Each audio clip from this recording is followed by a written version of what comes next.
O Guarani ia premiar os jogadores com 2 milhões se subisse de divisão e 500 mil, né, se fosse campeão da Série C.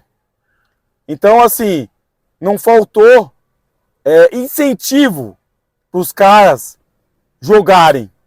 E simplesmente eles não entrarem em campo. Torcida sempre faz a parte dela. Viajou para Brusque, nós estivemos lá em Recife, os 2-0 do Guarani lá em Recife nos deixaram numa situação muito cômoda para hoje. Mas o Guarani não soube aproveitar. Tomou o gol muito cedo, não viu a cor da bola, não deu um chute a gol, não assustou. No momento que o Brusque empatou o jogo, que a gente ia estar numa condição para subir, tomou o segundo gol. Então, time sem vergonha, 4 derbys no ano, não ganhou um derby. Então, assim, cara, só lamentar.